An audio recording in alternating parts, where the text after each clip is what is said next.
Hello and welcome to Byjus Exam Prep IAS. Before we start with our today's analysis, a quick gentle reminder. Byjus Exam Prep IAS has already launched its official Telegram channel. If you have not yet joined the channel, please do join so that you get all the current affairs related updates. Let's get started and look into the first article. The first article says, can vaccine distribution be made fairer? Let us try and understand what is this article all about. The article here makes a mention of global dashboard for vaccine equity. What is this vaccine equity? This basically means allocation of vaccines to different countries based on needs regardless of their economic status. We have the different kinds of countries: developed countries, developing countries, low income countries, poor countries.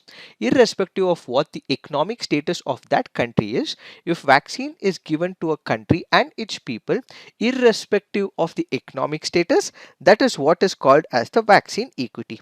Then we have something called as the global dashboard. What is this global dashboard? This happens to be an initiative or a joint effort of United Nations Development Program, the World Health Organization, University of Oxford, along with the cooperation across the UN system. What exactly happens? As the very name denotes, it's a global dashboard, which means it will be a website. This particular website will be reflecting how many vaccines are given to countries across the different parts of the world. Basically, there are global manufacturers. Vaccines are prepared in one of the countries or in many countries. How many countries have got the vaccines? How many people are vaccinated? Their numbers will be reflecting on this global dashboard. So basically, the global dashboard for vaccine equity clearly reflects how many people are vaccinated, which countries are vaccinated, how many people in that particular country are vaccinated. A number would be given on this particular platform. Now, if we look into this global dashboard for vaccine equity, it goes on to paint a bleak picture across different types of countries. Let's look into the data. When you consider the population of a country, we have the upper middle income countries, high income countries, lower middle income countries, and low income countries. So up to 80% have been vaccinated in the upper income countries. Up to 70% of the population are vaccinated in the high income countries. Up to 40 to 50% are vaccinated in the lower middle income countries. And when it comes to low income countries, it is just about 10 to 20% even on the 1st of July 2022. If you look into the data further, it also points out that when it comes to high income countries, 3 in 4 people are vaccinated, which means 72.8% of the population have been vaccinated with at least one dose as of November 9, 2022. But if you juxtapose and compare it with the low income countries, 1 in 4 people are vaccinated, which means only 26.62% have been vaccinated with at least one dose as of November 9, 2022. Again, let's look into the data. High income countries have to increase their healthcare spending by about 0.08% on average to cover cost of vaccinating 70% of the population, and low income countries have to increase their healthcare spending by 56.6% on average to cover cost of vaccinating 70% of the population.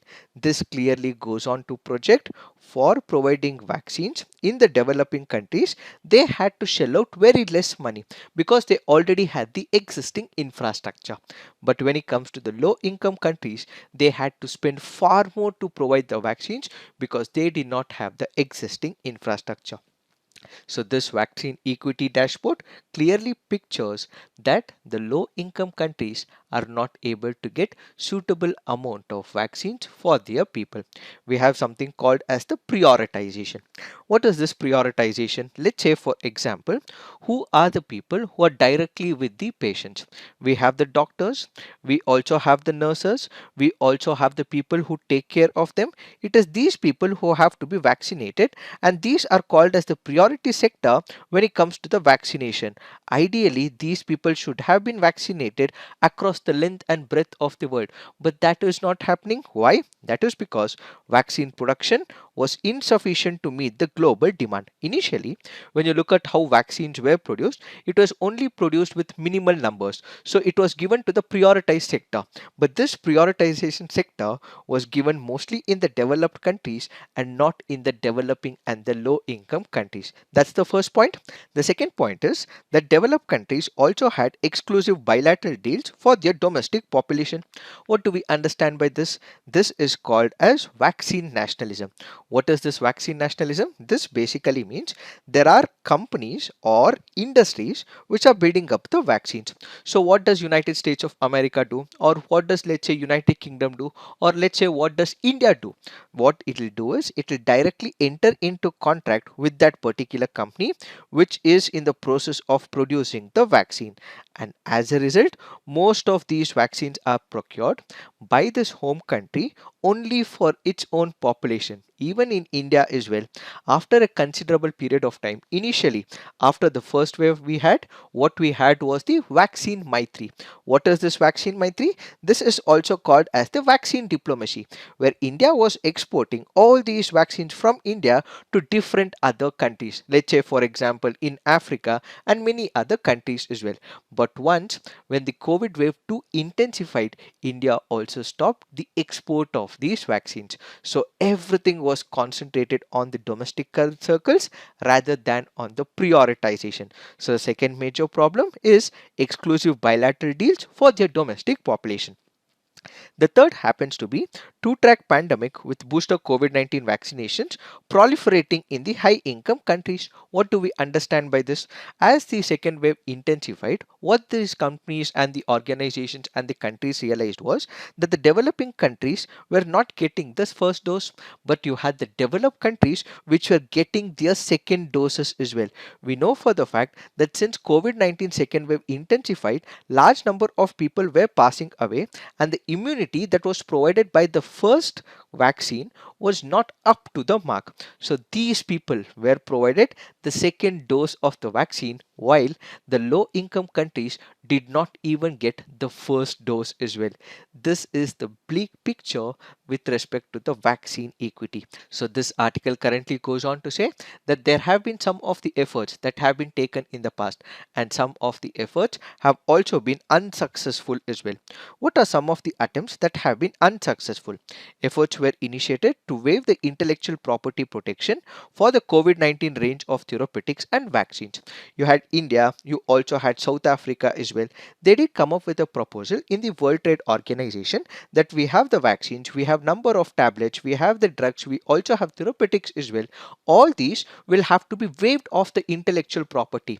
The intellectual property for the vaccines should not be prescribed on all these vaccines. But then multiple countries did not accept. When United States of America accepted, European Union did not accept. When European Union accepted, many other countries within European Union did not accept. So ultimately, this whole proposal of waiving of the intellectual property was not successful in itself. But then we had the COVID-19 vaccine delivery partnership called as COVAX, a collective international effort with one country team, one plan, one budget, which was launched by the World Health Organization, UNICEF, Gavi, and the World Bank. This was kind of a successful attempt where they wanted to cover the COVID-19 vaccine coverage in as many as 34 coverage countries along with their governments. So they have been trying to provide vaccines to as many countries as possible, but we have to remember for the fact that COVID-19 is unlike any other disease. If it continues to be present and if people in the low income countries are not provided, what is the major issue? We are living in a globalized world. People from one country move to another country as well. And as this particular virus continues to live, it may also have mutations as well.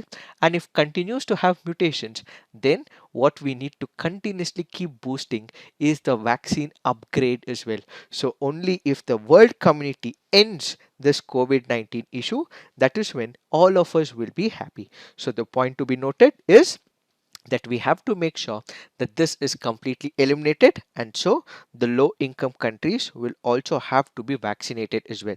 When it comes to the low income countries, just 1 in 4 have been vaccinated. This is an abysmal and a poor number. When it comes to developed countries, it is as much as 3 out of the 4, and when it comes to developed countries, it is 72% of the population which is vaccinated.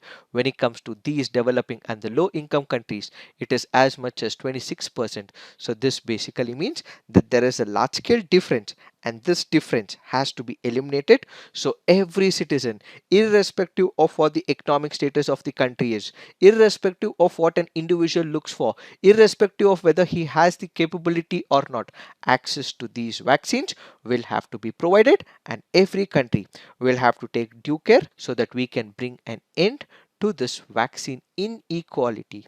Is what is this article all about? It is this that we have to understand with respect to this article. Now let's look into the next article. This article says India supports ASEAN-centrality in the Indo-Pacific region, says Dhankhar. Let us try and understand what is this article all about. Immediately after the Second World War, what happened? We had many countries in Southeast Asia which became independent. But they did realize that there were two superpowers, one in the form of United States of America, the other in the form of erstwhile Soviet Union. Even though these Southeast Asian countries became independent, they did also realize that there were clash of ideologies between capitalism as well as socialism.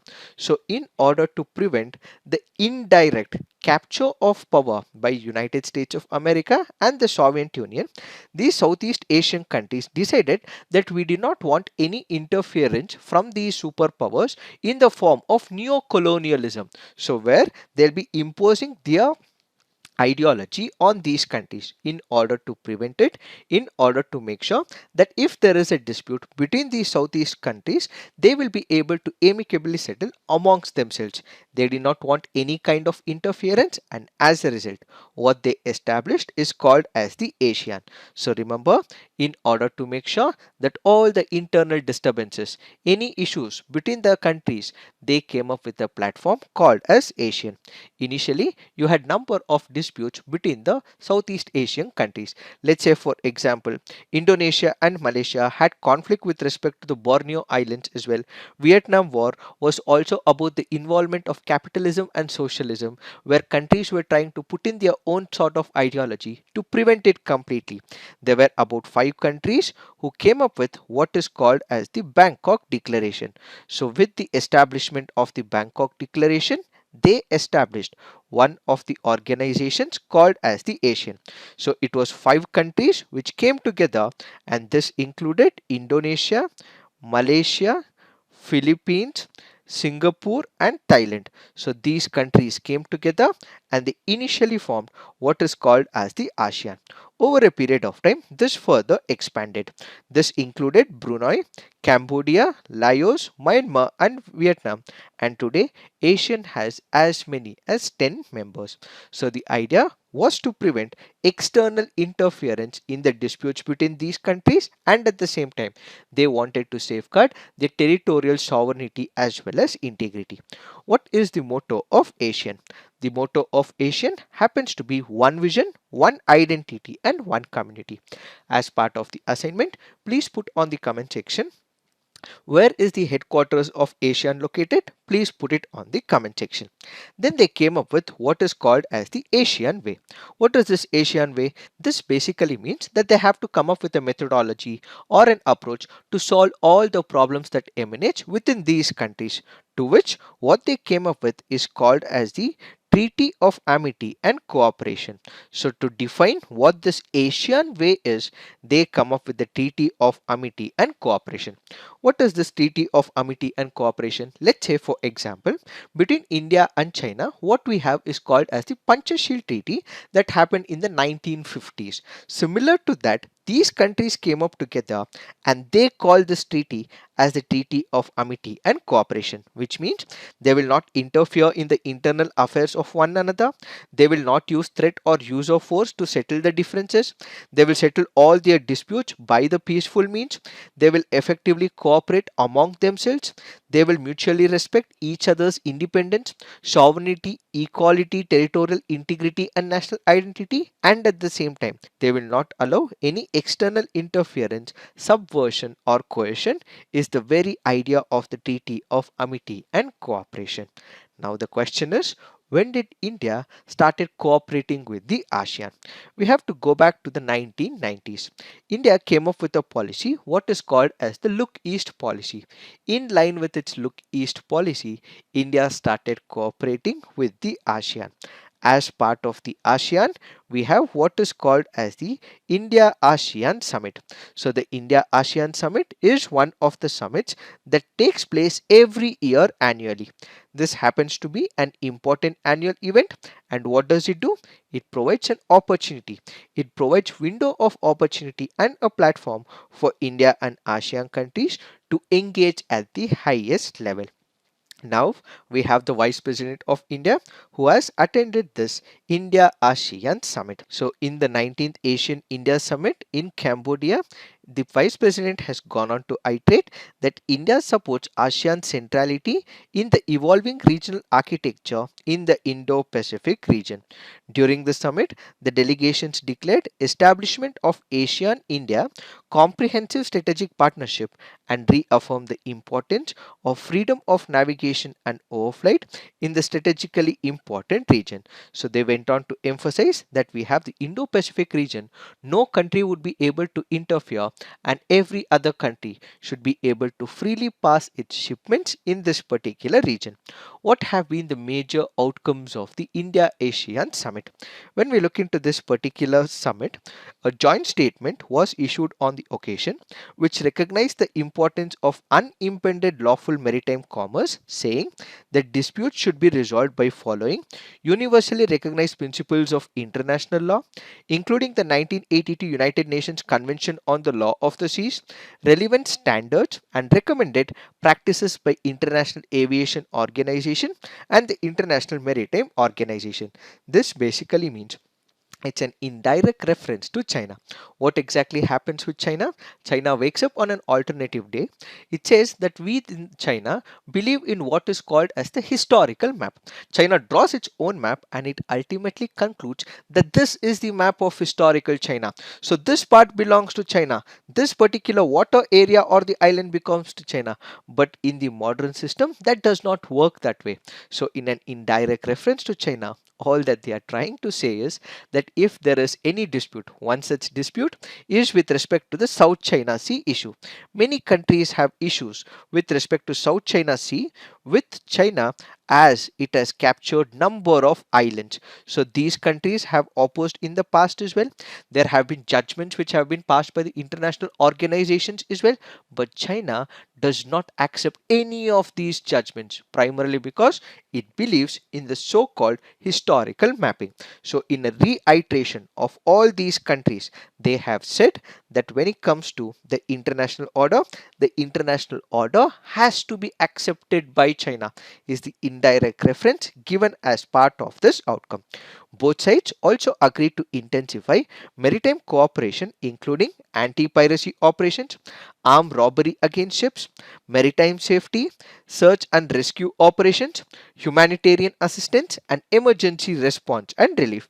Among other security measures, both sides announced plans to enhance collaboration against terrorism and transnational crimes, including international economic crimes and money laundering, cybercrime, drugs and human trafficking, and arms smuggling. And they also reiterated that terrorism is a fundamental problem for the entire humanity, irrespective of who decides it, irrespective of whether it is a state and the non-state actors which is trying to infuriate the terrorism in multiple countries. This has to be eliminated. So what they are also planning to do is information sharing to prevent all these aspects that we just discussed. They also spoke about military medicine is also an area that drew attention during the deliberation. Now the question is, what is this military medicine? This basically means it is attending to the medical risks of the military personnel and making sure that the soldiers, sailors, and other service providers are provided all types of services. So, military medicine is basically about understanding the risks of the soldiers and providing all the measures that is required to keep them in a safety provision. Then both sides agreed to enhance cooperation in the space sector, including the establishment of tracking, data reception, processing stations in Vietnam and Indonesia.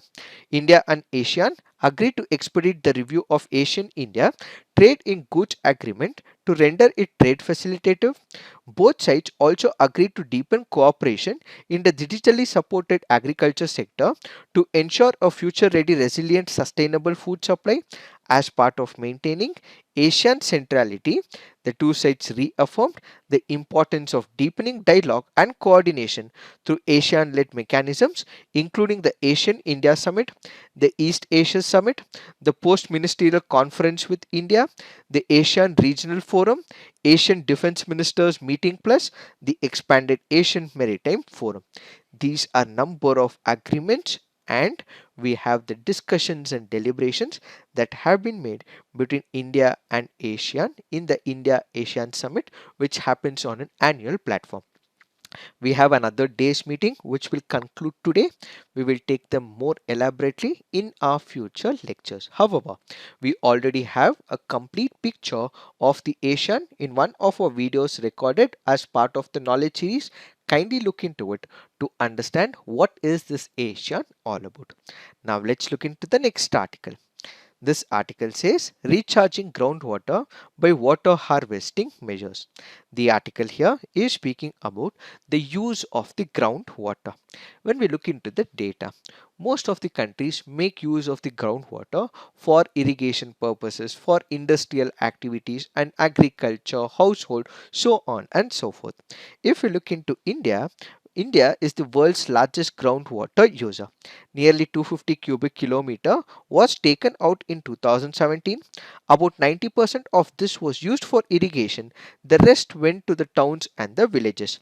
The agrarian economy of the Indo-Gangetic Plains is sustained by groundwater, but there are fears that Indo-Gangetic Basin aquifer may soon be incapable of supporting so much irrigation. There are fears that if groundwater exploitation continues and it is not renewed over a period of time, we might not have water in the Indo-Gangetic Basin. So this article currently goes on to say that we have the groundwater which we have over exploited over a period of time. This is happening in the Indo-Gangetic Plain. It is happening in the Punjab, Haryana and Rajasthan. In Punjab, we've already made use of excessive water as well. There is increasing cases of water pollution. There is fluorine in the water.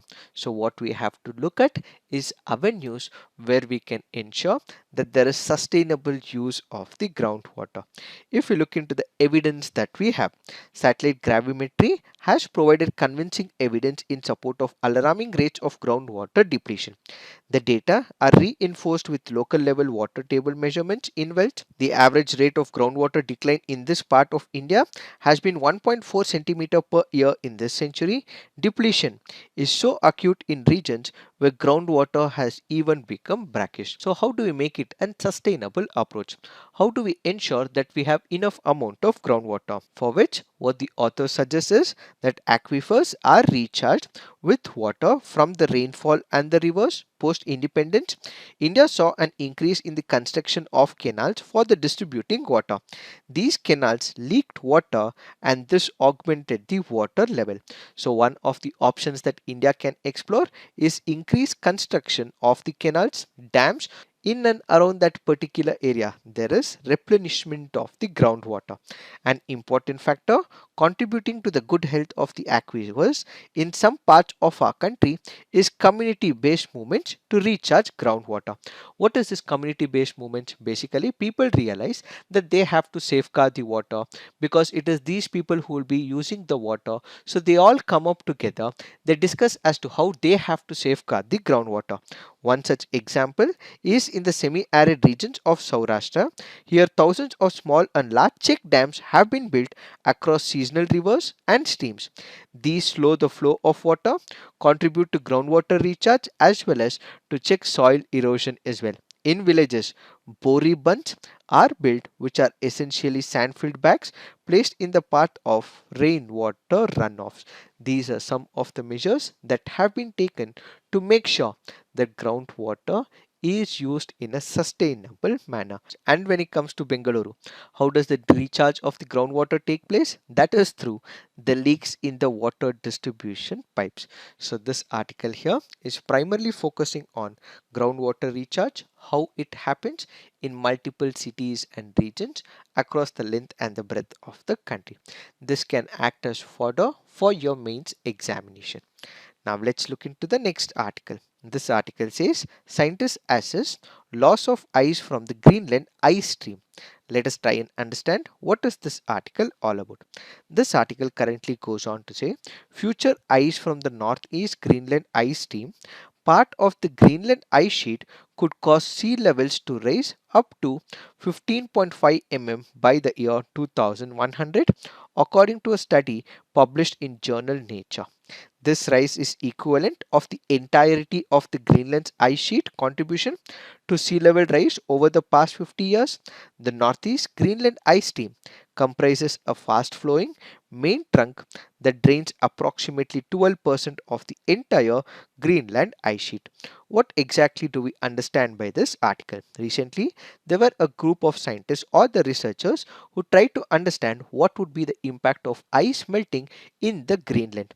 So they came up with a conclusion that this will have a large scale devastation to the entire global community.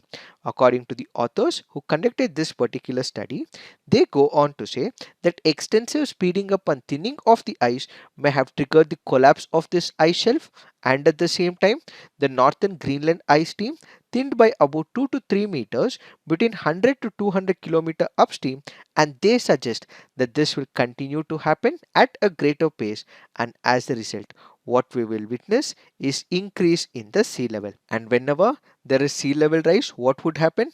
You would have people along the coastal areas. These people along the coastal areas may have to move inside, and as a result they become the environmental migrants within their own country. So the author goes on to say that the ice loss will prompt about 10 inches of sea level rise between now up until 2100. This basically means that we are emitting a lot of greenhouse gases. These greenhouse gases is causing the melting of the ice, and this, if it continues unabated, there will be increase of the sea level, and when it increases, what we will have is lands gobbled up by the sea, and ultimately people will have to move inwards and they become the environmental migrants within their own country. This means that more people will be displaced, and this will result in major consequences for the coastal community. It is this that we have to understand with respect to this article. Now let's look into the next article. This article says India can buy Russian oil outside price cap. Let us try and understand what is this article all about. G7 countries came up with a proposal. What was this proposal all about? When it comes to Russia, Russia exports a lot of oil and natural gas. So Russia's main source of economy happens to be oil and natural gas. So in order to break the economy of Russia, what they can basically do is hit on its economic factor, which happens to be the export of oil. So what did G7 decide? G7 went on to decide that they will define or prescribe a value or a price value at which every other country can procure the oil. Let's say, for example, as of now, if a country is procuring, let's say hypothetically, about 1 liter of petrol at about 100 rupees, this will be reduced to about 50 per rupees, and this is what every country should buy, says the G7 countries. So if they do not want to buy at this particular price prescribed by the G7 countries, in that case the insurance that is provided for the transport, That is, whenever there is a shipment that moves from the source to the destination, what exactly happens? Ship moves from one country to the another. So there is insurance that is provided to the shipment, and at the same time there is cost that also involves as well.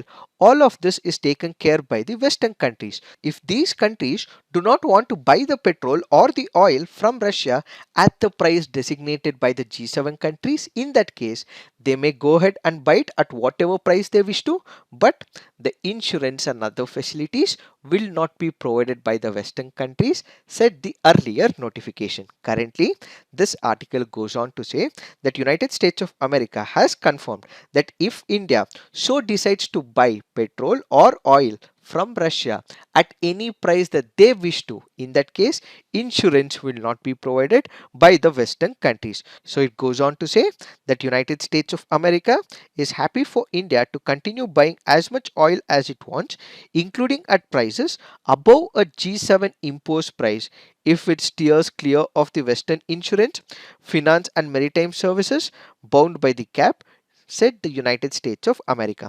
If you are ready to not use the services that has been given by the Western countries, you can go ahead, speak to Russia and get all the oil at the price that you wish to, but insurance and other things will not be provided, said United States of America. It is this that we have to understand with respect to this article.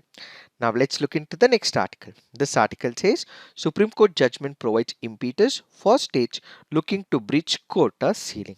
The article here is speaking about the EWS quota judgment given by the Supreme Court of India. I did discuss this particular topic on the big news. We recently had the explain session as well.